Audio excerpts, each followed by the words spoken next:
Hey guys, thanks for stopping by to check out the video today. Today I'm going to be talking about tips for filming when you're in the boat.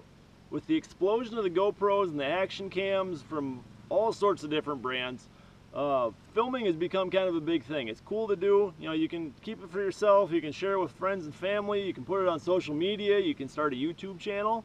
You know, it's become real big lately. But what I've found over the time while I've been doing this is a few simple things that'll help you guys out if you want to start doing the same. First thing is, the camera always has to be rolling. Fishing is unpredictable. You might go out for 4 or 5 hours and 4 of the 5 hours are just nothing.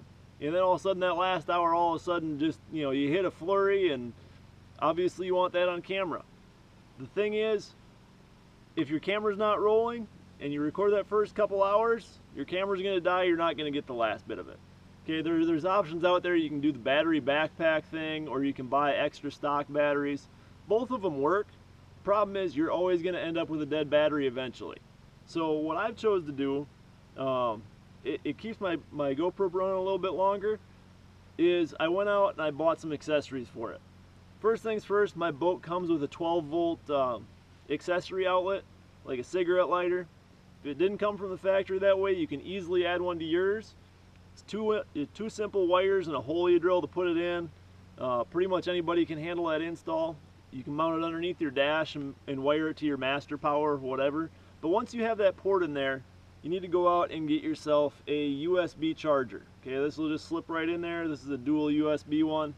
Look for something with about a 2 amp output, because what that'll allow you to do is that'll allow you to charge and record at the same time. It gives your camera a little bit extra power, so it'll charge those batteries up while it's recording. So that way, if you want to wear it on yourself for a little while, and you know the battery starts draining down, then you can hook it back up to your boat, still keep filming, switch camera angles again, whatever. But the other thing I like to do too is, you know, that short little stock USB cord that they give you, or USB charger that they give you for your GoPros, isn't real long. It's maybe a foot, right? So you can't get a whole lot of reach out of that.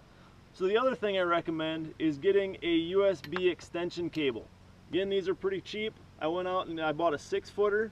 When it's connected to the GoPro charger by itself, it's about 7 feet long. So from the middle of the boat where my console is, I can stretch up, go almost all the way to the very front of it, and go all the way to the back if I need to. Now obviously if you're fishing with somebody, you probably don't want to do that, but if you're just out filming by yourself, you can run that cable wherever you want, and then you run it off your boat battery. What that'll allow you to do, run your camera all day long. You won't have to worry about a dead battery, anything like that, and that's going to be key. Like I said, some of those trips you have, it's not till the last little bit where all of a sudden there's a little flurry, you want to get on camera, if your camera's dead, can't do it. So that being said, if you can run your camera longer like that, you have to be able to manage the footage that it's capturing. So something that's going to come in handy is what's called loops mode. What it'll do is whatever loop you set it at, whether it's, you know, like GoPro, I think mine has a minimum of 5 minutes. When it starts recording, it'll record for 6 minutes. When it gets to the end of the 6th minute, it'll cut the entire first minute off of that. It'll just keep doing that. So, you know, you can record for a long period of time. When I push the stop button for the recording, it's going to just keep the last 5 minutes of footage.